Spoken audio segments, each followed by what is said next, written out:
농업을 활용한 경북 농촌관광 활용 방안을 발표하게 된 대구대학교 회계학과 박용태입니다.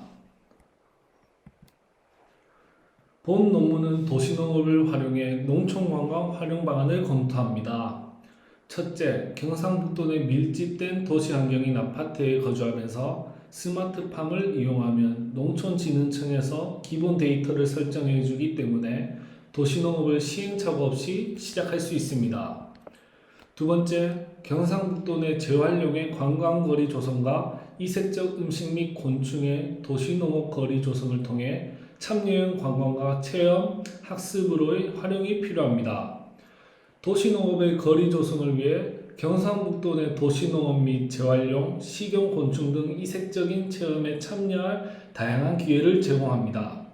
이는 자신의 생활 공간에서 도시농업이 가능하다는 것이며 경상북도의 도시 관광 중심지 및 완성품의 세계화에도 공헌할 수 있습니다.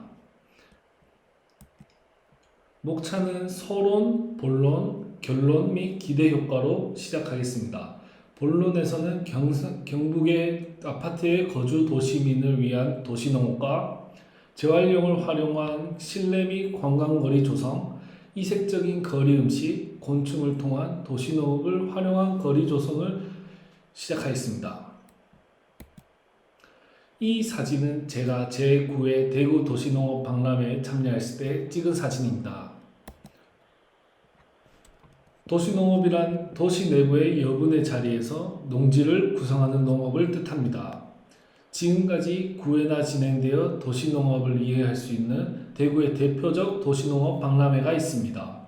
이 박람회는 행복한 도시농부가 되는 여러 슬로건이 있는데 그 중에 눈에 띄는 슬로건은 직접 농산물을 심고 수확하여 농업과 노동의 가치 체험, 도심 속 자연을 통해 정서를 순화하고 삶의 즐거움과 활력을 불어넣는 박람회, 생활자원과 재활용으로 환경을 살리는 도시농업의 재현, 도시와 농촌의 거리감을 줄이고 노동 교류의 장소 등을 제공하고 있습니다. 도시에서의 농업을 통해 노동의 가치를 알고 정서를 순화하며 삶의 즐거움을 얻는 동시에 환경까지 살린다는 생각을 엿볼 수 있습니다. 하지만 밀집된 도시 환경으로 아파트의 생활 공간이 있는데 인위적 좁은 공간은 자연 중시의 선진 외국과 비교했을 때 매우 열악한 수준입니다.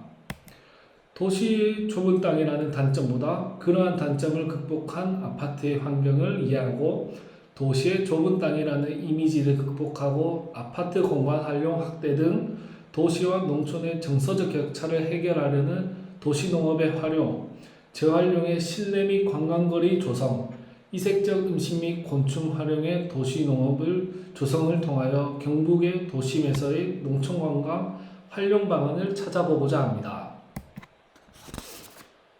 도표 1에서 보면 도시농업 박람회를 개최한 대구 도시농업은 참여자 수가 서울에 비해 대부분 낮게 나타납니다.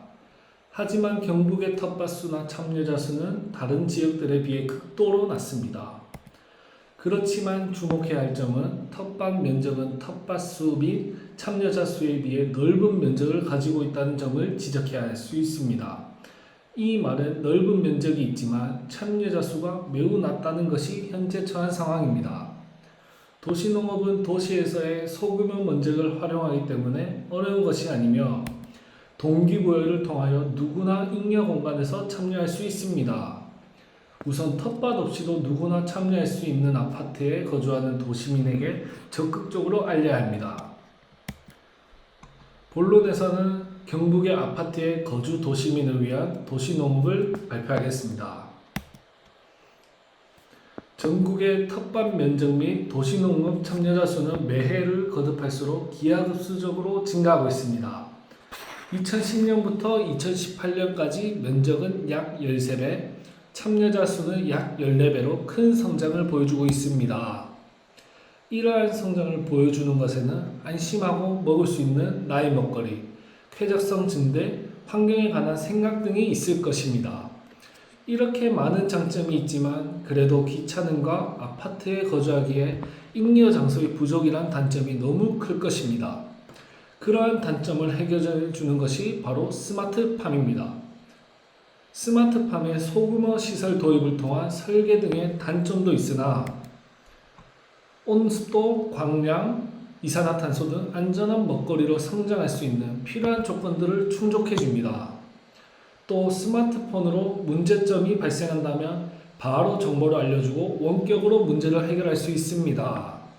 특히 농작물의 성장에 필요한 조건들에 관한 정보를 농촌진흥청에서 제공해 주어서 큰 장점이라고 할 수 있습니다. 농촌진흥청은 스마트팜 환경 설정을 문자 메시지로 제공하여 초보 스마트 파머들을 적극적으로 도와주고 있습니다. 그리고 스마트팜은 잉여 장소의 부족도 해결했습니다. 최근 부동산 가격이 많이 상승했고 그래서 도시 사람들은 집을 다운사이징합니다. 그렇기에 그러한 부족한 장소에 아파트처럼 스마트팜을 활용해 사용하기에 매우 적합합니다. 한마디로 장소에 크게 부여받지 않고 여러 층을 쌓아서 사용할 수 있다는 점이 큰 장점입니다. 이러한 장점을 잘 살린 스마트팜을 빼놓고는 미래 도시농업이라는 단어를 사용할 수 없을 것입니다. 현대건설의 H클린팜, LG의 트윈이라는 제품들을 쉽게 접할 수 있고 모든 설정값을 현장 방문을 통해 가능하므로 누구나 미래 도시농업인이 될 수 있습니다. 현대건설은 아파트나 오피스텔에 스마트팜을 설치하여 미세먼지와 각종 외부 유해한 환경으로부터의 차단되어 케일, 상추 등을 포함한 엽채류 재배가 단지 내에서 가능한 H클린팜을 설치했습니다. 외부와 차단된 재배실과 어린이 현장학습 및 교육이 가능한 체험교육실, 항원학습실, 수학 이후 바로 먹을 수 있도록 도와주는 준비실 등이 함께 준비하여 스마트팜의 더 이상은 미래의 시설이 아님을 증명했습니다. 또 이러한 스마트팜과 비슷한 것을 대구시에서 운영하는 것이 LED 식물공장 운영입니다. LED 조명을 활용하여 식물을 재배하는 청정 재배 시스템을 운영하고 있어 실내에서도 재배할 수 있어 광량, 즉 낮과 밤이 구분 없이 빠르고 원하는 만큼 성장시켜 재배할 수 있습니다. 본문 2에서는 재활용을 활용한 실내 및 관광거리 조성입니다. 우선 미래 도시농업은 농작물의 농약 과다 사용 등으로 인해 환경 문제가 발생한다면 실내 공간을 활용하기 때문에 민감한 현대인들의 생활 속 도시농업은 가능할 것입니다. 그래서 일상 속에서 쓰고 버리는 물건을 재활용하여 활용한 도시농업이 눈에 띕니다. 페트병을 활용하여 식용 가능한 식물을 키우는 방법이 있습니다.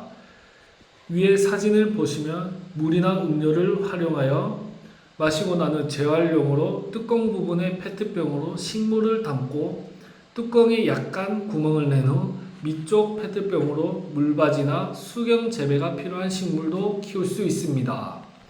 비슷한 예로는 커피나 우유를 마시고 난 후 그 페트병을 활용하여 식물을 키울 수도 있습니다. 플라스틱 통이나 페트병을 활용하여 만든 텃밭을 실내나 실외의 텃밭에 두거나 공기청정이 필요한 곳에 두면 좋을 것입니다. 또한 기성세대는 앤틱하고 고정적인 실내나 거리를 선호합니다. 그런데 유행에 맞는 실내 및 거리 조성을 재활용을 활용해 조성된다면 더욱 의미가 있습니다. 무작정 버릴 수 있는 과거나 물건들을 재활용한다는 의미는 크다고 할 수 있습니다. 예를 들자면 2021년 제9회 도시농업 박람회에서 부서진 드럼을 공간을 활용하여 식물을 키울 수 있게 만들었습니다. 마당이 있다면 마당에 꾸며도 좋고 옥상이 있다면 옥상을 꾸며도 좋을 것입니다. 이러한 행동 하나 둘 모여 아름다운 공간이나 거리를 만들 것입니다. 어느 곳에 가더라도 몇 개의 재활용 작품으로 한 부분만 조성하는 것이 아닌 거리 전체가 재활용을 통한 거리는 아직까지 전 세계 어디에도 존재하지 않습니다. 그렇기에 이색적인 거리가 생기면 자연스레 많은 방송이나 기사를 통해 자연스레 알리게 될 것입니다. 진부한 거리가 아닌 몸으로 배울 수 있고 재미있게 참여하는 공간이기에 경주의 황리단길이나 포항 구룡포의 일본 가옥거리와 비슷하게 경북의 대구 도시농업 관광거리가 될 것입니다. 참여하는 방법을 간단히 설명하자면 길거리 푸드를 먹고 난 후 그러한 옥수수 전분으로 만든 그릇으로 탑을 쌓거나 하트 모양 만들기, 부러진 물건으로 나만의 전시품 만들기, 부러진 가구를 전문가의 도움을 받아 고쳐서 재활용하기, 아나바다, 아껴 쓰고 나눠 쓰고 바꿔 쓰고 다시 쓰는 운동 등을 통해 자연스레 참여를 조성합니다. 그렇다면 우리가 쓴 일회용량을 한눈으로 볼 수도 있어 교육적 효과가 높으며 버릴 물건을 고쳐 쓰거나 색다르게 인테리어로 활용하기 등 참여를 통해 즐거움을 줄 수 있어 타지의 관광객이 관심을 가지며 이색적인 관광으로 발전할 수 있을 것입니다. 이색적인 거리 음식, 곤충을 통한 도시농업을 활용한 거리 조성. 농촌진흥청의 연구에 따르면 우리가 먹는 쌀이나 밀가루 대신에 밀의 식량은 곤충이 일정 부분 이상을 차지한다고 합니다. 거기에 뒷받침되는 합리적인 몇 가지 이유가 존재합니다.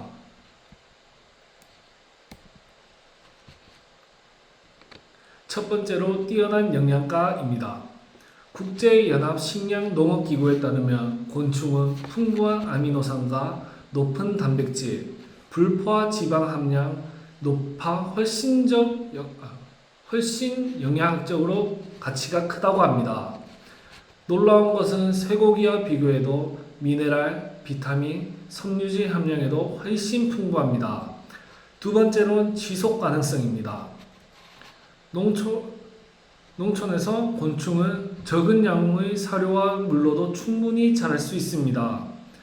왜냐하면 곤충은 냉온 동물이라 체온을 유지하지 않아 적은 양의 사료와 물로도 충분히 자라기 때문입니다.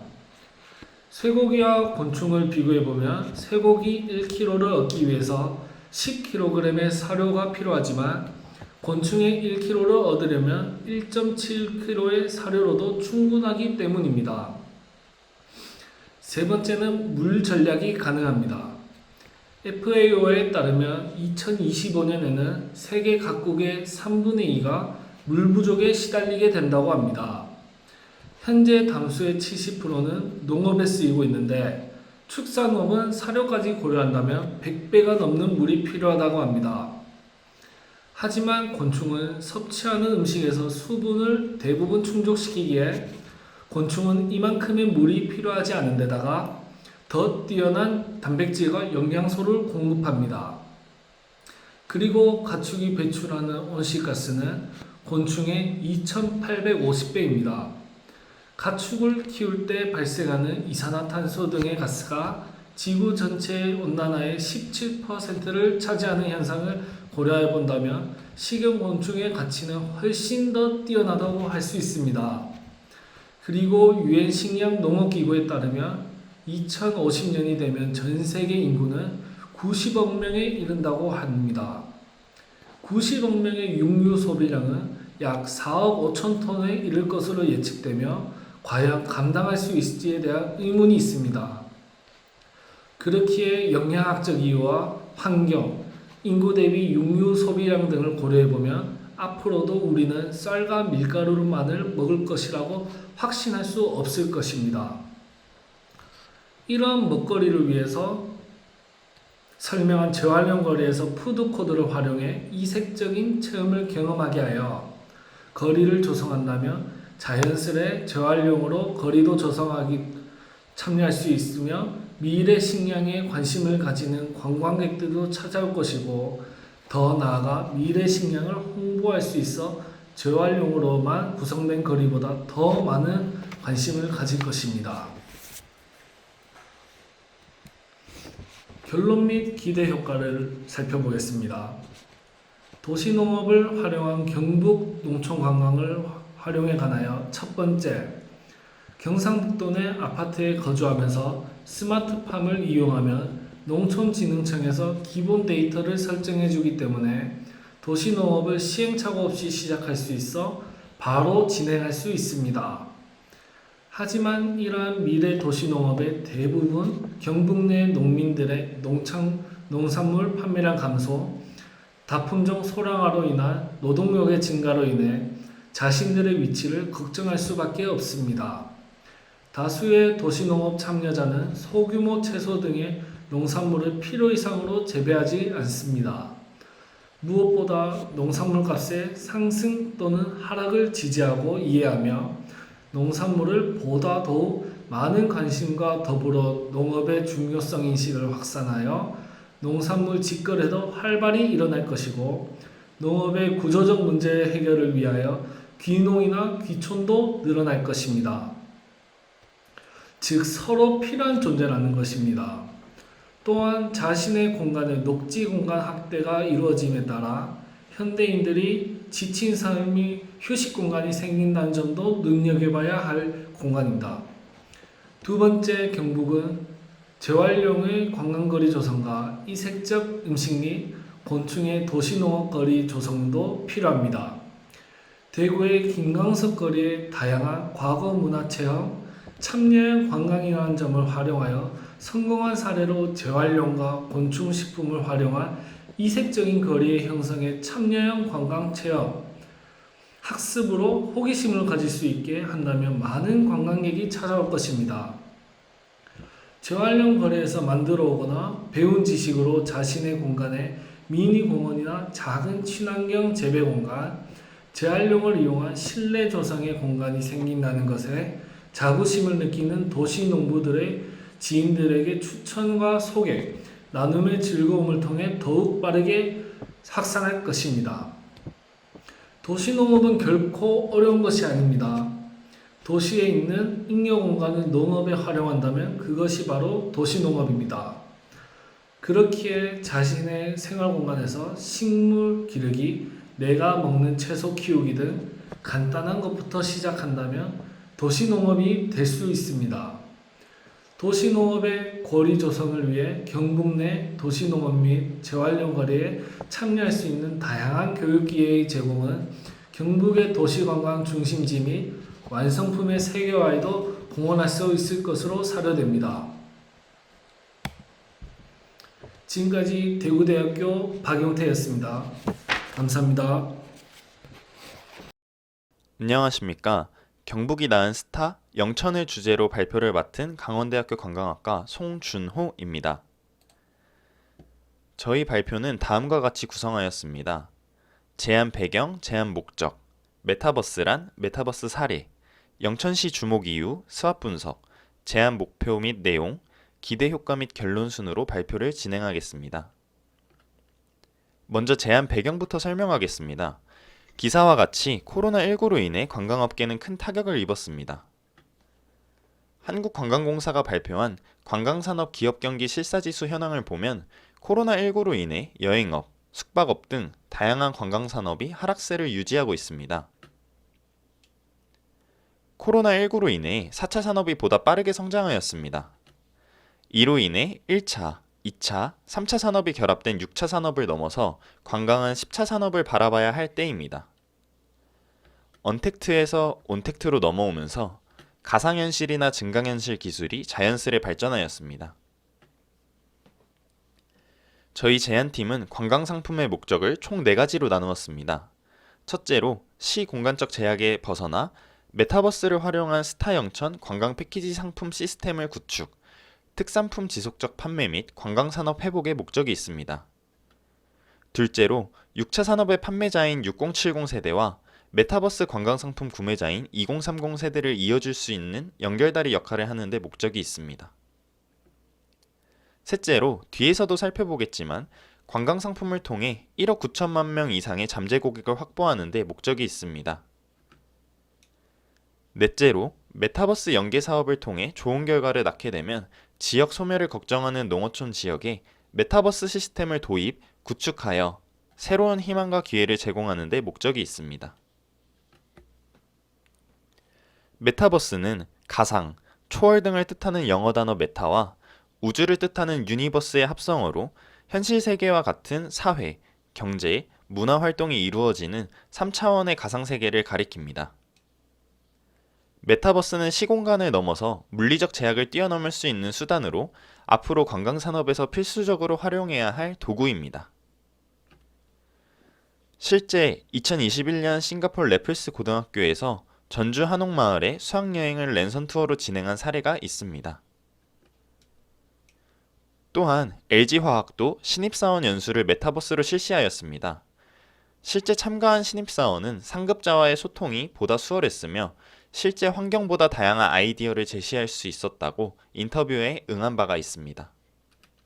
뿐만 아니라 삼성증권에서도 온택트 시대에 걸맞춰 메타버스를 통해 시상식을 진행한 사례가 있습니다. 2020년 포트나이트 리프트 투어를 통해 비대면 공연을 진행하였습니다. 그 결과 트래비스 스캇의 공연 당시 1230만 명이 동시 접속했으며 공연 관련 수익으로 약 230억 원을 벌어들였습니다. 이는 기존 공연의 수익의 10배에 해당하는 것으로 이 사례를 통해 메타버스를 활용하여 수익 창출이 가능하다는 것을 알 수 있습니다. 저희 팀의 학술제 정기 모임을 마지막 사례로 꼽았습니다. 저희 팀은 일주일에 3번 이상 모여 학술제를 준비하였고 그중 한 번은 꼭 제페토를 활용하여 회의를 진행하였습니다. 메타버스를 활용한 관광상품을 준비하는 제안팀으로서 제페토를 활용하여 회의를 진행해 보았고 문서 공유와 다양한 소통으로 좋은 결과물을 창출하였습니다. 위 표와 같이 2020년 기준 네이버 제페토는 1억 9천만 명의 글로벌 가입자를 보유하였습니다. 2021년 11월 현재 누적 가입자 수 2억 4천만 명으로 꾸준한 증가세를 보이고 있습니다. 이는 메타버스를 활용하여 전 세계 다양한 잠재 고객을 확보할 수 있음을 알려주는 자료입니다. 수많은 경북 지역 중 영천을 주목한 이유에 대해 설명하겠습니다. 스타 영천은 사운드, 테크놀로지, 아트, 리버 라는 영천의 도시 슬로건으로 영천을 브랜드화하고 있습니다. 영천시에는 다양한 관광자원이 존재합니다. 대표적으로 보현산 천문대, 은혜사, 한이마을 등 다양한 매력물이 존재합니다. 영천시는 지속적으로 관광객 유입을 위해 노력하고 있습니다. 대표적으로 영천 구경과 같은 체계적인 관광 코스 구축과 영천시 VR 투어 홈페이지 개설 등 관광객 유치에 최선을 다하고 있습니다. 하지만 한국관광공사 데이터랩 빅데이터 분석에 따르면 2020년 기준 영천시를 방문한 관광객 중 약 73%가 대구와 경북 관광객임을 확인할 수 있습니다. 수도권 지역의 관광객 방문 비율은 약 8%로 방문객의 지역 편차가 심한 것을 볼 수 있습니다. 보이는 기사와 같이 영천의 특산품과 관광자원으로 관광객 유치를 위해 노력하고 있지만 실제로 수도권 지역까지 관광객을 유치하는 데 어려움을 겪고 있습니다. 저희 팀은 영천에 알맞은 메타버스 관광 상품을 만들기 위해 사업 분석을 진행해 보았습니다. 수도권과 남부권을 연결하는 지정적 위치, 대구, 포항, 구미와 가까운 지리적 이점을 살려 내륙 공업 지역으로의 변화, 타 지역과 비교하여 상대적으로 값싼 집가, 풍부한 관광 자원 및 특산품이 존재한다는 것을 내부적 강점으로 뽑았습니다. 토착민 감소, 고령화 증가 등 대내적 여건의 한계, 기반 시설의 부족으로 연계성, 접근성의 제약, 관광지 간의 거리가 멀다는 것을 내부적 약점으로 뽑았습니다. 정부의 지속적인 6차 산업 지원, 국토균형 발전 실현과 새로운 지역 경제권 설정의 기회, 국도와 철도가 여러 편 개설되어 지역별 접근이 유리하다는 것을 외부적 기회 요인으로 뽑았습니다. 이촌향도 현상으로 인근 지역 인구수 감소 추세 경향, 단순한 상품화, 이미지 축으로 쇠퇴할 가능성 상존, 인근 도시의 공세적 관광 개발을 외부적 위험 요인으로 뽑았습니다. 수학 분석을 기반으로 4가지 카테고리를 구성해 관광 상품을 만들었습니다. 영천시 내에 대표 관광지 4곳을 중점으로 메타버스 관광 시스템을 구축하고 이에 맞는 관광 키트를 개발하여 소비자들의 오감을 자극하고자 합니다. 저희의 첫 번째 관광 상품은 와인 카테고리입니다. 영천은 우리나라 포도 최대 생산지로 연 37천 톤의 포도를 생산 중입니다. 전국에서 생산량과 판매량 1위를 기록하고 있습니다. 포도를 활용하여 영천시는 포도 재배가 1차 산업으로 끝나는 것이 아닌 생산, 가공, 판매, 체험 과정이 결합된 6차 산업을 통해 농가 소득의 증대를 이루어내고 있습니다. 저희는 코로나19 시대 6차 산업을 넘어서 10차 산업을 진행하고자 관광객 오감을 자극할 수 있는 영천 관광 와인 키트를 제작해 보았습니다. 가안으로 키트를 구성해 보았습니다. 영천 와이너리 메타버스 상품을 구매하면 고객의 집 앞으로 와이너리 키트가 배송되고 관광객이 가상현실 속 시각에만 의존하는 것이 아닌 특산품을 즐기고 맛볼 수 있도록 하고자 관광 키트를 고안했습니다. 와이너리 키트 구성품은 다음과 같습니다. 영천포도 한 송이, 영천CL 와인 샘플 2병, 일회용 와인잔, 포도 찌꺼기를 활용한 천연 비누, 핸드크림, 입욕제입니다. 관광 키트를 기반으로 소비자는 영천 메타버스 와이너리 여행을 떠나게 됩니다. 먼저 영천 포도밭 전경을 구경한 뒤 메타버스에서의 포도 따기 체험을 합니다. 다음으로 농업기술센터로 이동하여 국내 최초 와인 찌꺼기를 활용한 입욕제 및 핸드크림의 향을 맡으며 와인 양조 과정인 으깨기, 발효, 압착, 숙성을 생생하게 체험합니다. 마지막으로 영천시 와인 시음으로 이어지는 와이너리 관광 코스를 구성해 보았습니다. 시음 즉시 와인과 어울리는 특산품을 메타버스에서 구매할 수 있도록 유도할 것입니다. 이를 통해 와인뿐만 아니라 영천의 다양한 특산품을 판매할 수 있는 인프라를 구축하고자 합니다. 특히 저희 팀은 와인을 만들고 남은 찌꺼기 활용 방안에 대해 고민하던 중 와인 테라피를 즐기는 젊은이들이 늘어나고 있는 현상을 알게 되었고 와인의 본 고장인 보르도에서는 와인 찌꺼기를 활용한 핸드크림 및 화장품을 판매하는 것을 알게 되었습니다. 실제 꼬달리 코리아는 17,000명의 팔로워를 보유하고 있을 정도로 굉장한 인기를 끌고 있습니다. 이 점을 주목하여 영천도 국내 최초 와인 찌꺼기를 활용한 다양한 상품을 제작하고자 합니다. 2020년 독일 교사 606명을 대상으로 한 삼성전자 조사에 따르면 수업에 디지털 기술을 활용하고 싶다는 교사가 92%, 향후 5년 내 VR이 학교 교육에 사용될 것을 전망하는 교사가 42%를 차지하였습니다. 이는 영천시 보현산 천문대를 기반으로 한 천문교육 관광상품을 구축해 둔다면 꾸준한 판매로 이어질 것을 예상합니다. 보현산 천문대를 메타버스로 구성하여 다양한 별자리를 볼 수 있도록 가상세계를 구축하고자 합니다.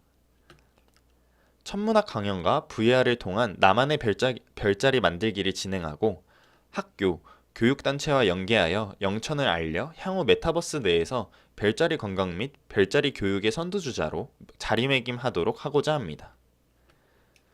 천문 카테고리 체험 키트에는 아이들의 학습 자료로 보현산 만원경 만들기와 별등 만들기로 교육 효과를 증대시키고자 합니다. 다음은 한의 카테고리입니다. 저희는 영천 한의마을을 주목하였습니다. 기사와 같이 한방은 의류관광 및 한류 열풍으로 지속적인 인기를 유지하고 있습니다. 특히 한방도시 영천은 2003년부터 영천 한약축제를 개최하고 있으며 한약재 유통량이 전국 1위, 거래 금액이 1,200억 원에 달할 만큼 한방관광에 좋은 인프라를 가지고 있습니다. 저희 팀은 메타버스 내 한의마을을 구축하고 간단한 질의응답을 통해 사상체질 진단을 하고자 합니다. 보시는 것과 같이 사상체질을 알아보고 제공되는 체험 키트 속 다양한 한약재를 자신에 맞게 티백을 제작하는 체험과 한약재가 들어간 지역 특산 음식 소머리곰탕 밀키트를 한의 관광 키트에 포함시키고자 합니다. 마지막으로 은혜사에서의 힐링 카테고리입니다. 코로나로 인해 내 외국인 방문객 수가 급감했지만 사람들은 오히려 건강에 관심을 가지게 되었고 치유, 힐링과 같은 테마 관광의 수요가 증가하며 템플스테이의 인기는 높습니다. 템플스테이는 마음이 깨끗해지고 스트레스 해소를 할 수 있으며 모든 것이 환희로워지고 편안함과 평화로움을 얻을 수 있는 그런 효과가 있습니다. 메타버스 내에서의 명상, 티타임 등 힐링 체험과 사찰의 대표 음식인 연잎밥과 산채 비빔밥 밀키트를 제공함으로써 템플스테이의 매력을 극대화시키고자 합니다. 연잎은 미네랄이 풍부하고 항산화 작용이 뛰어나 성인병 예방과 노화 방지에 효과가 있습니다. 또한 향균, 방부 효과가 있어 많은 사람들의 사랑을 받고 있습니다. 영천에서 유명한 친환경 무농약 뽕잎차 티백키트를 활용하여 마음 건강 및 피로 회복을 도모하고자 합니다. 제시한 메타버스 관광 상품이 좋은 성과를 거두면 물리적 제약을 받는 많은 지역에 메타버스 세계를 구축하여 지역 홍보와 관광객 유입에 도움을 줄 수 있을 것입니다. 즉, 저희 팀은 관광 상품을 코로나 시대에 직접 방문이 어려운 상황 속 관광의 새로운 방향성을 제시하고자 하는 관광 상품입니다. 가상과 현실을 이어주는 징검다리식 관광 상품이라 할 수 있고, 메타버스 관광 상품을 통해 실제 영천을 방문하지는 않았지만 현실과 유사한 가상 세계를 구축함으로써 마치 현장 방문을 하는 것과 같은 시스템을 마련할 것입니다. 관광 키트 및 메타버스 상품을 경험한 관광객은 현장 방문 의지를 다지게 되고, 이를 통해 실제 영천을 찾아오게끔 유도하는 것이 우리 관광 상품의 주된 목적입니다. 앞서 말씀드린 것과 같이 메타버스 관광 상품을 통해 고객 인식, 상품 구매 고려, 관광 상품 구매, 고객 유지, 실제 방문 욕구 증진, 실제 방문, 현장 소비, 만족 및 재구매로 이어지는 관광 선순환 구조로 만드는 것이 저희 관광 상품의 최종 목표입니다. 시공간을 뛰어넘으며 오감을 자극할 수 있고, 저희 메타버스 관광 상품 시스템이 영천을 넘어서 경북 관광의 새로운 기준을 제시하고 코로나19라는 어려운 시기를 극복하는 상품으로 자리매김하기를 소망합니다. 감사합니다.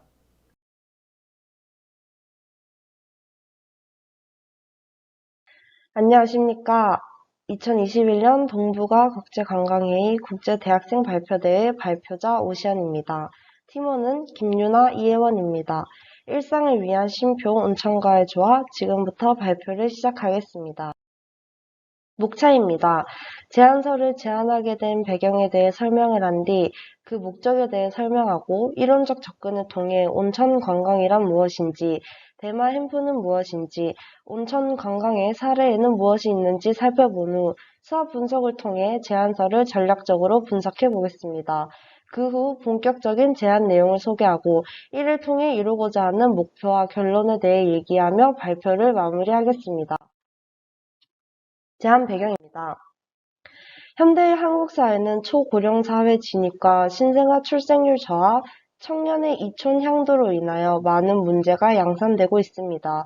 이러한 문제는 우리나라나 일본, 다른 대부분의 국가가 겪는 사회적 문제입니다.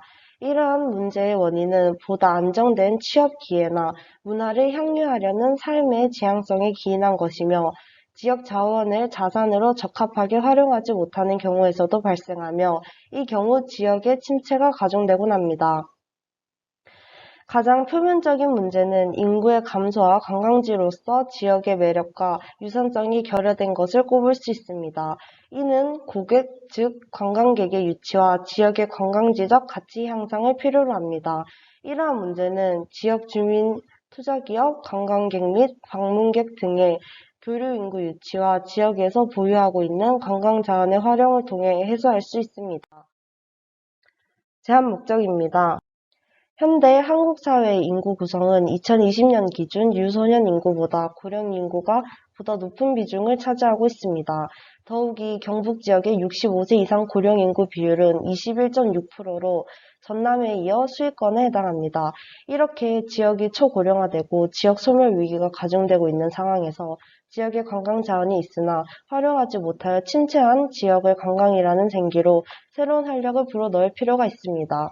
여행을 통하여 관광이 이루어져 지역의 생기가 생성된다면 지역은 관광객이나 방문객, 투자자, 지역 주민의 정착 등으로 진정한 교류 인구와 고객이 지역에서 터전을 이룰 것입니다. 이러한 측면에서 여행은 관광의 수단이고 외적 표현이 되며, 관광은 여행의 철학적 목적이 될 수 있습니다. 이에 따라 이 제안서는 우리나라 대표적인 중소도시인 안동을 대상으로 지역의 기존 관광 자원을 재생하여 지역에 활력을 불어넣는 대안을 제시하고자 합니다. 이는 안동이 우리나라의 정신문화 수도이면서 농산촌적 지역 특성이 있어 다른 지역에 적용할 수 있는 시사점을 갖기 때문입니다. 또한 관광객이나 방문객, 투자자, 지역 주민의 방문과 안착을 도모하여 결과적으로 지역 경제가 활성화될 수 있는 대안으로 관광을 활용하고자 합니다. 보다 구체적인 관광 대안으로 안동시에 소재하고 있는 온천과 새로운 지역 활성화 대안인 햄프를 활용하여 관광객을 유치한다면 지역 관광을 활성화할 수 있다고 판단됩니다. 이에 이 제안서는 안동의 관광자원으로서 온천을 활용하여 현대 트렌드와 관광 수요를 충족시킬 수 있는 방안을 모색하여 무용화함으로써 다른 중소도시와 유사 여건에 있는 도시의 거점으로 모형을 제시하고자 합니다. 다음은 이론적인 설명을 통해 보다 구체적으로 접근해 보겠습니다. 먼저 온천 관광이란 온천수를 기반으로 생산된 상품인 온천욕, 스파, 마사지 등을 경험하기 위하여 이루어지는 관광의 한 형태로 정의할 수 있으며 우리나라 온천법은 온천이란 지하로부터 솟아나는 섭씨 25도 이상의 온수로서 그 성분이 대통령령으로 정하는 기준에 적합한 것을 말한다고 정리하고 있습니다. 대마 햄프에 대해 살펴보겠습니다. 전통적으로 선배를 만들던 식물을 대마라고 지칭하며 현대 사회에서 대마는 열매나 줄기 등의 환각적 성분과 마약 성분을 저감하여 약용이나 식용으로 활용 가능한 종자로 개량하여 햄프로 재탄생시킨 것입니다. 이러한 종자적 개량을 더하여 의료적 활용 가치가 향상됨에 따라 지적 연구소나 규제 자유 특구에서 이를 산업적으로 활용할 수 있는 가능성을 탐색하고 있습니다. 이러한 접근은 농산촌 지역을 배경으로 한 중소도시의 새로운 도입 상품으로 위치할 수 있으며 더욱이 햄프는 목재 펄프와 비교하여 생산이나 효율 면에서 유용한 점이 다양하고 건강 상품이나 화장품 등으로 확장 가능하여 새로운 산업으로 가능성을 인정받고 있습니다. 온천 관광의 사례를 살펴보겠습니다. 먼저 국내 온천 관광지는 크게 유성온천, 온영온천, 수안부온천, 동래온천, 마금산온천, 부곡온천 등이 있습니다. 이를 입지나 시설 유형으로 세분화하여 보면 표일과 같습니다. 시설 유형으로 대중탕과 조격탕이 운영되는 온천은 유성, 온양, 수안부, 동래온천 등이 있고 대중탕을 중심으로 운영되는 온천은 금마산, 부곡온천 등이 있습니다. 국외 온천 관광지구의 대표적 사례는 일본 벳부, 독일 바덴바덴, 헝가리 부다페스트 등이 있습니다. 해외 온천 관광지구의 특성은 표 2와 같습니다. 다음은 수업 분석을 통해 전략적으로 접근해 보겠습니다. 경북 안동시의 온천 관광 유치와 관광객 유입을 위하여 전반적인 내부 강점과 약점, 외부의 기회와 위협 요인들을 각각 살펴보겠습니다. 강점에는 국내 첫 대마 규제 자유 특구로 지정된 것을 꼽을 수 있으며 안동시의 지리적으로 자연재해의 피해가 적다는 것과 시의와의 접근성이 좋고 지역 온천수를 통해 관광 자원으로 활용 가능하다는 것을 꼽을 수 있습니다. 약점은 안동시 내에서 관광지 간의 거리가 멀다는 것과 대중교통의 부실함, 관련 서비스 인력의 부재와 개발지 주변의 인프라 구축이 필요하다는 것이 있습니다. 기회에는 위드 코로나가 시행됨에 따라 관광객이 유입되고 고령 인구의 침수시설 욕구가 증대되고 있는 것, 온천지구의 도시재생 사업 채택의 가능성이 있다는 것이 있습니다.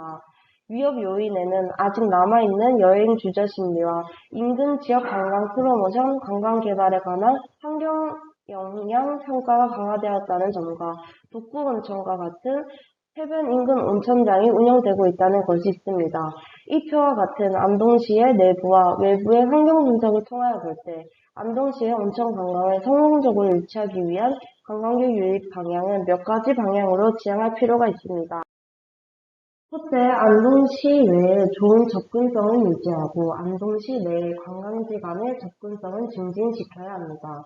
둘째, 관련 인력을 이끌어들이기 위해 근로하고 싶은 근무 환경을 만들어야 합니다.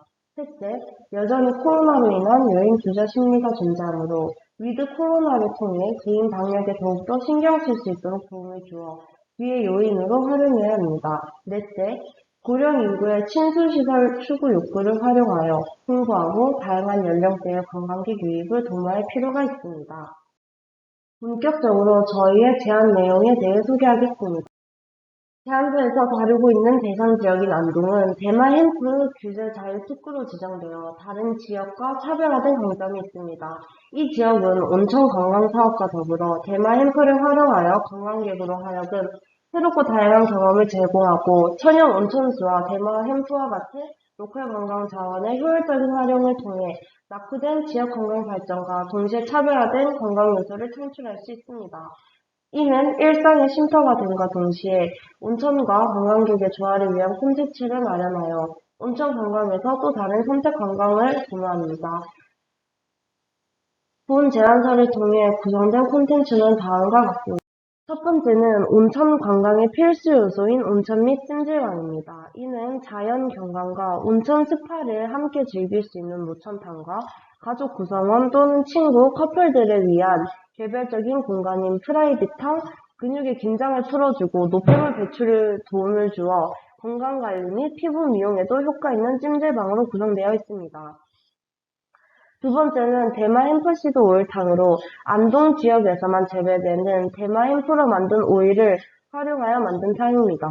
대마 햄프시드 오일은 피부에 보습을 부여함과 동시에 흡수력이 높고 성분이 가벼워 모공을 막지 않기 때문에 오히려 피부 장벽을 강화하고 피부 유수분 밸런스를 유지시킵니다. 게다가 햄프시드 오일은 오메가3 등 피부를 구성하는 지방산들을 다량 함유하여 염증을 완화하는 동시에 피부 성장을 자극하여 피부 재생에도 도움을 줍니다. 이는 지역 관광 자원을 활용한 것으로 안동에서만 즐길 수 있는 지역적 강점을 활용한 것입니다. 세 번째는 마사지 및 도수 치료입니다. 대마 햄프시드 오일을 사용하여 관광객에게 전신 또는 피부 마사지 서비스를 제공하는 것입니다. 햄프시드 오일은 지성, 건성, 복합성, 민감성 모든 피부에 잘 어우러질 수 있는 강점이 있으며 햄프시드에 함유된 비타민 A, C, E 성분들은 피부 노화와 잔주름, 미백에도 도움을 주는 장점이 있습니다. 또한 전문 물리치료사가 시행하는 도수치료는 건강증진을 위한 욕구를 가지고 있는 고객들에게 주력 서비스 상품이 될 것입니다. 네 번째, 리조트형 숙박시설로 숙박관광은 현대의 필수적인 관광 요소라고 해도 과언이 아닙니다. 온천을 이용하는 고객들이 편히 쉬고 갈 수 있게 객실을 마련하여 숙박을 가능토록 하였으며 다양한 고객 형태와 연령층을 수용할 수 있습니다. 마지막은 관광에서 빼놓을 수 없는 필수 요소인 식음료 서비스입니다. 찜질방에서 판매되는 계란에 햄프시드 오일을 함유시킨 것과 관광단지 내 식음료 업장에서는 햄프를 활용한 시그니처 메뉴를 접할 수 있도록 배치하는 것입니다. 제안 목표입니다. 온천 관광은 안동 지역의 천연 온천수를 관광 자원으로 활용하여 침체된 지역 관광을 활성화하기 위함이며 궁극적인 목표는 차별화된 관광 자원이 있음에도 불구하고 활용되지 못한 상태로 낙후된 관광지를 개발함과 동시에 지역 경제 활성화와 관광객 유치를 목표로 합니다. 온천 관광 사업을 실행하는 지역 사회 입장에서는 관광객 유치로 수반되는 관광지로서의 브랜드 이미지 확립과 동시에 지역 경제가 활성화되는 효과를 얻을 수 있어야 하며 관광객의 입장에서는 온천의 다양한 콘텐츠와 서비스를 제공받음으로써 관광과 휴양에 대한 갈증이 해소되어야만 합니다. 따라서 안동 지역의 천연 자원을 관광 자원으로 활용함으로써 지역 사회와 주민 관광객 모두가 만족하는 관광 사업이 될 수 있는 것입니다. 마지막 결론입니다. 저희의 제안은 안동시의 관광 자원을 효과적으로 활용하여 새로운 관광단지 조성과 양질의 관광 상품 개발에 대한 내용을 담고 있습니다. 안동시는 천연 온천수와 대마 햄프 자유특구라는 타 지역과의 차별된 강점이 있습니다. 새로운 온천 관광단지를 조성하여 다양한 온천탕들과 부대시설, 피부 미용과 건강증진을 위한 건강관리 콘텐츠도 구성하고 있으며 또한 숙박이 가능한 리조트형 숙박시설을 겸비하고 있고 그에 따라 식음료 부문도 필수적으로 포함시켜 안동에서만 즐길 수 있는 햄프를 활용한 요소도 배치하였습니다.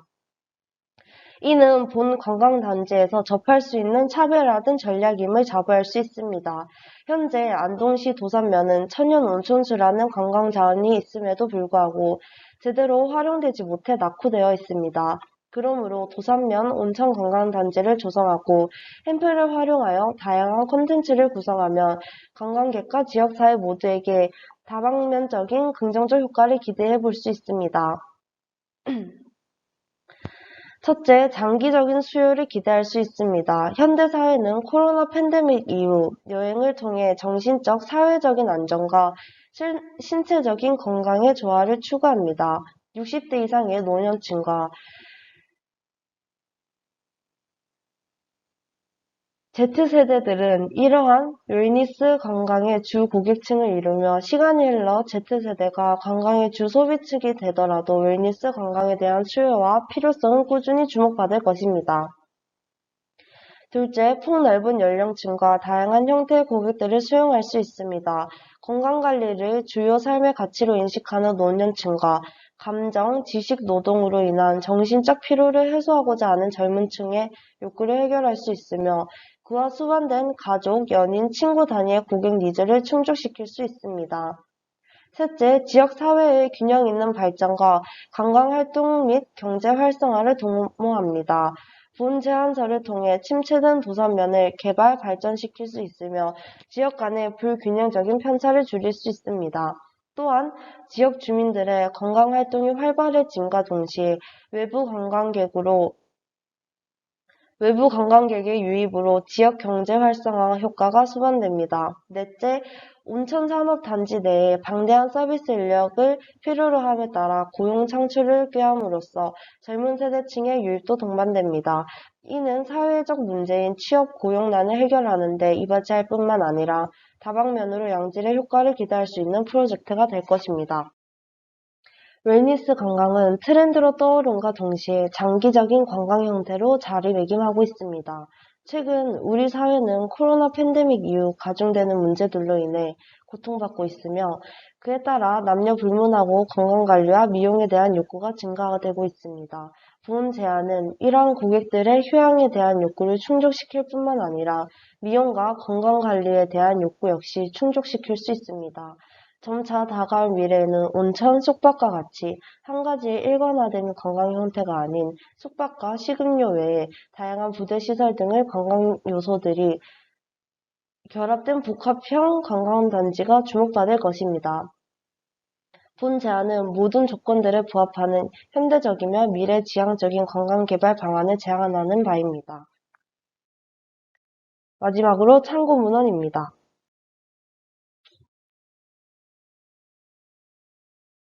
이상으로 발표를 마치겠습니다. 감사합니다.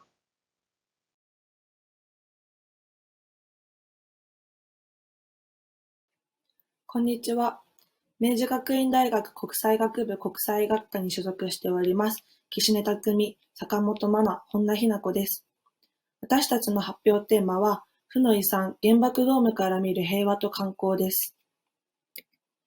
私たちは皆同じ学科の同じ国際人権について学ぶゼミナールに所属しており、様々なテーマを扱いながらもその主軸として、日々平和のためにできることは何かについて考え続けています。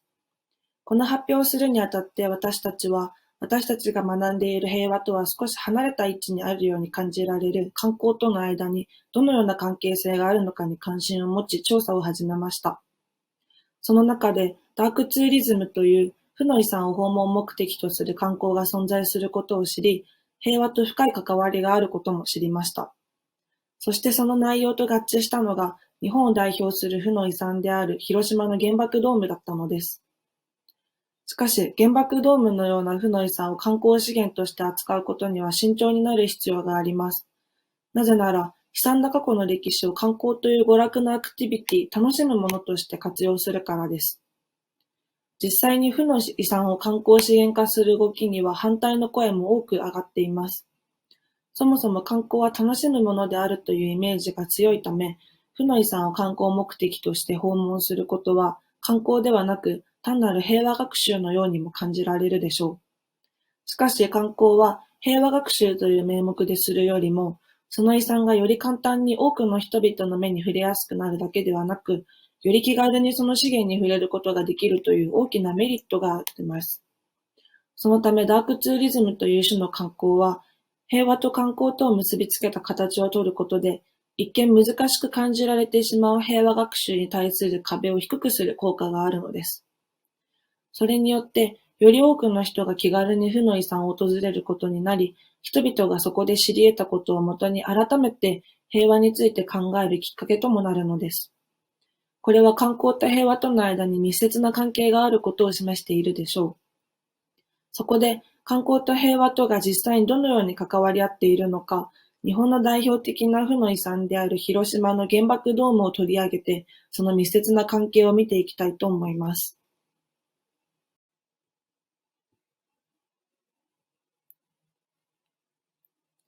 まず、ダークツーリズムについて詳しく紹介します。観光は英語でツーリズムと訳されますが、一言で観光とは言っても、その中でテーマや目的に応じていくつかの分類がされていて、その種類は近年さらに多様化しているとも言われています。その多くは名所を訪れるなどの楽しむということを目的としたものですが、中にはそのような娯楽目的から離れて、学習の面に重きを置いた観光も存在します。日本でいうと、学生が日光や京都、奈良、長崎や沖縄など歴史ある地を訪問する修学旅行がその代表例として挙げられます。そのような学習を主な目的とする種類の観光のうちの一つの例が、負の遺産を観光資源または訪問目的としたダークツーリズムと分類される観光です。ダークツーリズムとは、一般に死や悲劇、災害等にまつわる観光と定義されていて、そのような悲惨な歴史を持った負の遺産と呼ばれる舞台やモニュメントなどを観光目的として訪れることを意味します。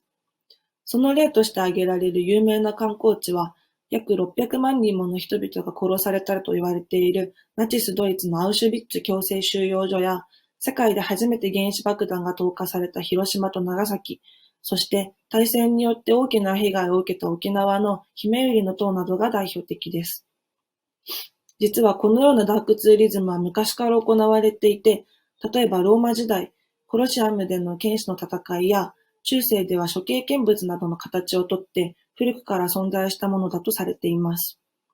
通常のツーリズムがレジャーやリクリエーションのようなプラスの気持ちを与えるものであるのに対して、このダークツーリズムと呼ばれる種の観光は、悲しみのツーリズムとも呼ばれるほど、名前の通り一見して暗いイメージがつきものです。にもかかわらず、それ以上に観光客を呼び込む効果が顕著であることも確かであり、死や悲劇というものは昔から人々の関心を引きつけてきたものであると言えるでしょう。これらの負の遺産を訪れる観光は、ただ名所を訪れて鑑賞することや楽しむことなどの娯楽を目的とした観光とは少し性質が異なります。ダークツーリズムでは、それらの負の遺産を通して悲惨な歴史について学び、追悼するという、いわゆる平和学習をその主な目的としているからです。つまり、ダークツーリズムと呼ばれる観光は、その遺産を観光目的として訪れた人々が、そこで学んだことをもとに、同じ歴史を二度と繰り返さないために自分たちに何ができるのかについて、改めて考えを深めるきっかけとして大きな役割を果たしていることになるのです。日本の負の遺産の例として広島県にある原爆ドームを挙げます。原爆ドームは1915年に広島県内の物産品の展示、販売をする施設として建てられ、広島県美術展覧会や博覧会も開催されました。設立当初は広島県物産陳列館という名称でしたが、その後、広島県立商品陳列所、1933年には広島県産業奨励館に改称し、戦前は広島の商業と文化の拠点でした。構造は一部鉄骨を使用したレンガ造り、石材とモルタルで外装が施され、中央の階段を覆うドーム型の屋根が印象的な近代技術を駆使した西洋式洋館で豊かさの象徴でもありました。その頃の広島の都市部のほとんどは木造2階建ての建築であり、こうした大胆なヨーロッパ風の建物は非常に珍しく、川面に入るモダンな美しさと相まって、広島名所の一つに数えられていました。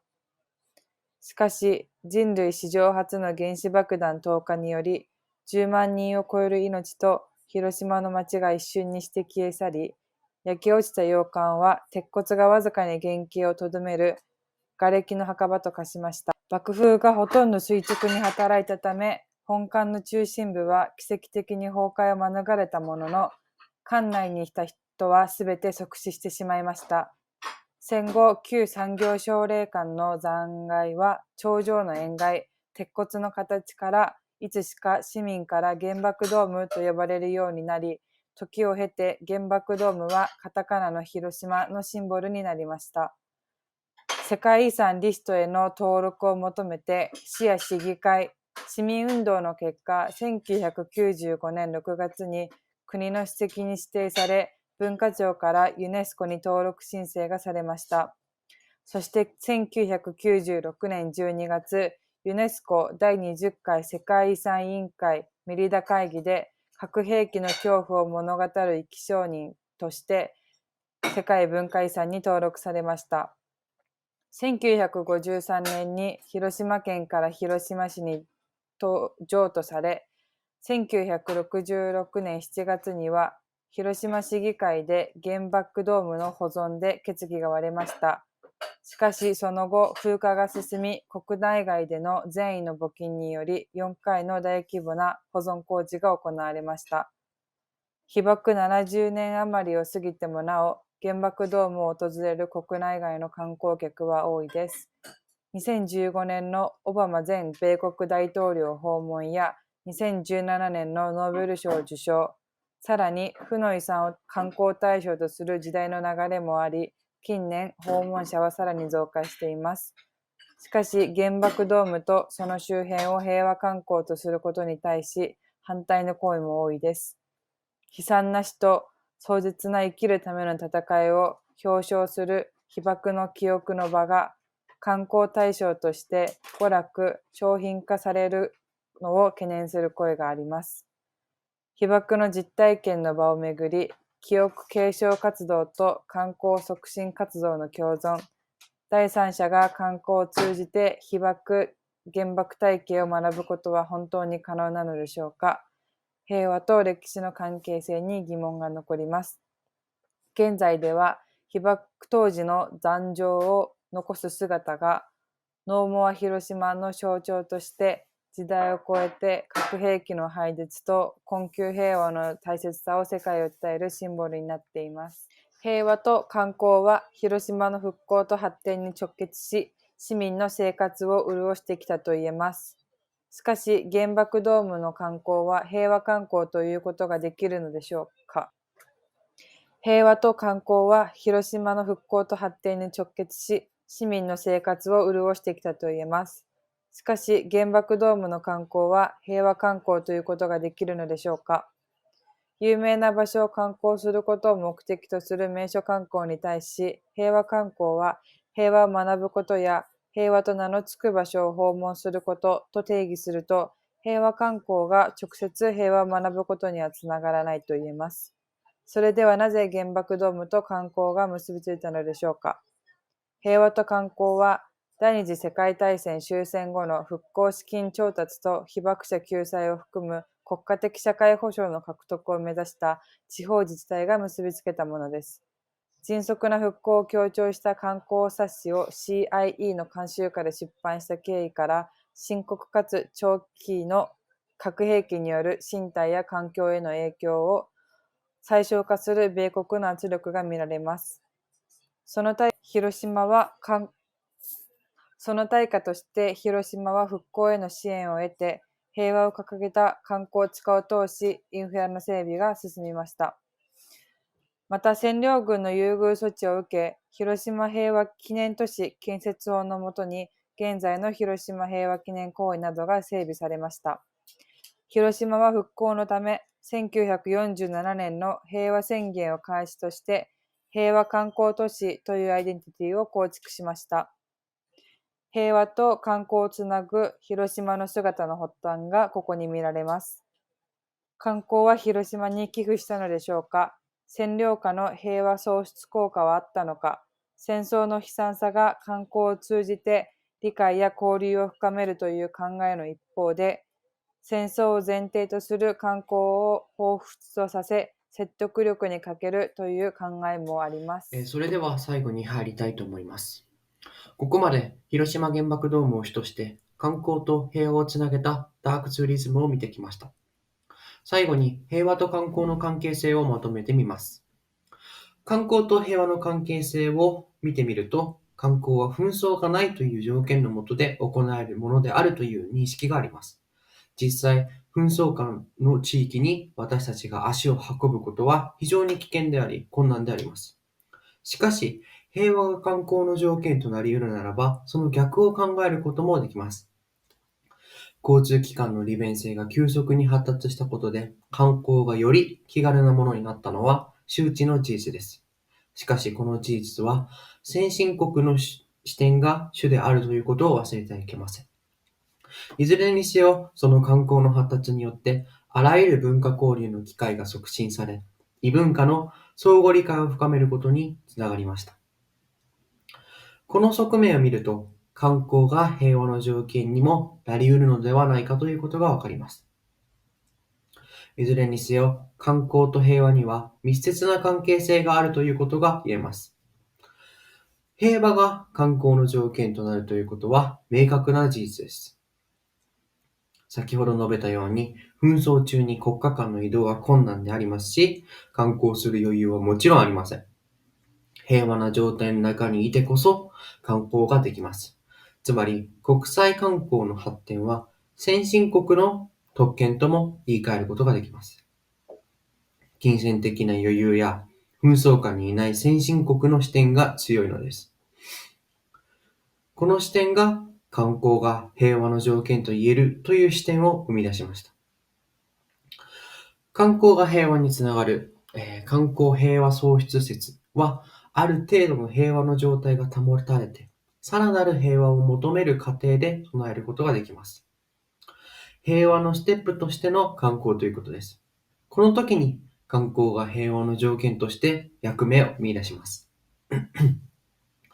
つまりですね、広島原爆ドームを事例とするダークツーリズムの発展が、これらの平和のために、観光の発展に大きくこれから貢献していくことに違いありません。しかし、負の遺産を観光資源として商品化し、負の遺産の本来の役目である平和の追求の意を忘れてはいけないということ、これが、ダークツーリズム、平和と観光を結びつける点においてキーポイントになります。最後にですね、スライドにはないんですけれども、現在の、観光と平和の関係についてを壊す、コロナウイルスについて、少し触れておきます。コロナによってですね、今観光が困難な状況になっています。述べたように観光は多文化理解や経済に大きな影響を持ちます。特に多文化の差異を認識する機会が今失われている状況、これはすなわち平和の不安定につながります。観光ができない状況は、鎖国状態とも言えます。負の遺産を観光することができない。これもまた過去の歴史と人々が向き合う機会が減っていることとつながります。非常に危機感を覚えます。現在オンラインツアーなど新たな形が生まれているものの、どこか不十分な気がします。また新たな観光の形に期待したいと思います。以上です。参考文献は以上の通りになります。ご清聴ありがとうございました。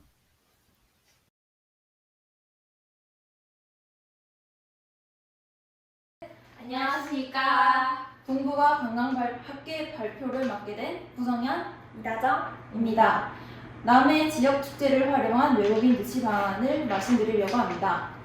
일단 먼저 배경을 말씀드리겠습니다. 한국을 찾는 외래 시장은 일본 시장, 아시아 시장, 유럽과 미국 시장으로 크게 세 가지로 나눌 수 있는데, 일본은 한국 인바이드 시장에서 44% 비중을 차지한다. 일본을 제외한 아시아 시장은 한국과 같은 동양 문화권에 속해 있으면서 한국 인바인드 시장 중 약 23% 비중을 차지한다. 구미 시장은 일본이나 아시아 시장과는 달리 소위 서양 문화권에 속해 있는 시장으로서 한국 인바인드 시장 전체의 20%가량을 차지하고 있다.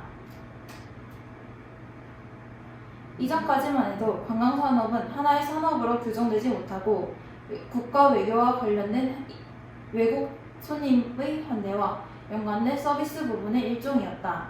그러나 한국 산업의 발전과 함께 중국은 90년대부터 매년 10% 안팎의 경제 성장률을 보이면서 2010년대에도 평균 5% 경제 성장률을 기록하고 있으며 빠른 경제 발전에 따라 중국 소비자의 가처분 소득은 가파른 상승 곡선을 그리고 있으며 이에 따라 소비도 증가하고 있다. 소득이 증가함에 따라 전통식품에 대한 소비자의 선호도가 높아지고 있으며 시장 개방에 따른 농업의 위기감 속에서도 농가 소득이 새로운 대안으로 전통식품 생산에 관심을 갖게 됨에 따라 다양한 전통식품이 지역 특산품 형태로 개발되고 있다. 전통식품의 예인, 고품질 꽃감을 안정적으로 생산하기 위한 생산 기반 시설 탁진과 기술 개발의 필요성이 그 어느 때보다 요구된다. 또한 소비자 요구에 만족하는 최고의 품질을 공급하기 위한 유통 구조 개선과 공동 마케팅 및 공동 브랜드 개발을 통한 제품의 이미지 제고과 절실히 요구되는 시점이다. 이전까지만 해도 관광산업은 하나의 산업으로 규정되지 못하고 국가 외교와 관련된 외국 손님들의 환대와 연관된 서비스 부분의 일종이었다. 그러한 이유로 현재 각 지역별로 이러한 축제들을 유지하고 홍보하려는 애쓰는 실태이다. 이러한 이유로 축제는 다양하게 세분화된 시장을 상대로 어필할 수 있는 매력물로 각광받고 있다. 오늘날 세계적으로 알려진 축제는 처음으로 널리 알려지거나 호화스러운 것이 아니었고 단지 장기적인 서비스 품질이나 제품을 개선하려는 노력이 뛰어나기 때문이라고 할 수 있다. 주제에 따른 개요를 말씀드리겠습니다. 맥주의 나라 독일에서는 1년 중 각 지방의 특색에 맞춰 전국에 걸친 맥주 축제가 열리는데 그 중에서도 축제 기간 중 1000여 개의 고유 민속 행사가 개최되는 세계적 관광 명소인 메넨 맥주 축제, 옥토버페스트가 가장 유명하다. 메넨은 인구 약 130만 명의 남부 독일의 중심이며 독일의 제3의 도시이다. 따라서 남의 마을의 축제도 독일의 메넨과 유사한 도시로 보고 세계 제1의 도시로 급부상할 수 있을 것이다. 경남 지역의 대학을 다니고 있는 입장에서 남해를 바라보며 세 가지 제안을 해본다. 첫째, 지속적인 국내외 관광객 유치를 위한 홍보 마케팅 추진. 남해 축제를 활성화하기 위해서는 지역 관광지와 연계 프로그램을 개발하고 촬영 온라인 등 자세한 정보와 남해군 관광 특집과 연결된 프로그램 운영을 고려하여야 한다. 따라서 외국인 관광객이 즐겨 쇼핑도 하고 먹거리도 먹을 수 있고 상품도 구매할 수 있는 거리 조심에 역점을 두어야 한다. 둘째, 특색 있는 관광 인프라 확충이다. 남해군은 관광 발전 및 외래 방문객 유치를 위해 다양한 형태로 노력을 하고 있다.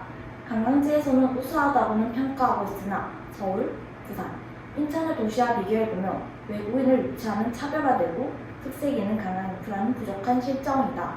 매스컴을 통해서 보면 서울 이하여자대학교에 중국인 관광객이 엄청나게 모인다고 한다. 그 내용을 조사해보니 이하라는 말이 가지는 의미로 돈을 많이 번다라는 속성을 중국인 관광객에게 자극했다는 것을 의미한다. 따라서 각종 외국인 유치 방안 아이디어 공모전을 통하여 지속적인 유치에 힘과 노력을 쏟아야겠다. 셋째, 민간 기업과의 협력을 통한 경제력을 가진 관광자원 육성이다. 우리나라 지역별로 대표적인 축제가 많은데 남해하면 떠오른 것이 잘 생각나지 않는다. 우리나라 대표 축제를 예를 들면 우주 반딧불 축제는 작은 밝은 홍충에 불과한 반딧불이를 통하여 그동안 도시와 산업화로 인해 무분별하게 파헤치고 소외되어 버린 지구 환경을 보존하고자 하는 우주의 노력과 몸부림을 하나의 축제로 승화시켜 환경의 소중함을 인식하고 더불어 살아가는 공동체를 형성하고자 하는 마련한 축제이다. 추후 보완 계획은 다음과 같다. 예전에는 내용적으로 학생들의 기본적인 자료와 데이터에 의존하는 점이 많다면 향후에는 동부와 국제학생 발표대회에 지속적으로 참가하여 운영 프로그램을 바탕으로 만족도 조사를 실시하기 위한 설문지를 만들 것이다. 만들어진 설문지를 토대로 관람객의 만족도를 조사하고 새로운 프로그램 개발에 역점을 둘 계획이다. 이상으로 경남도립남해대학 구성년 이다정이었습니다. 감사합니다.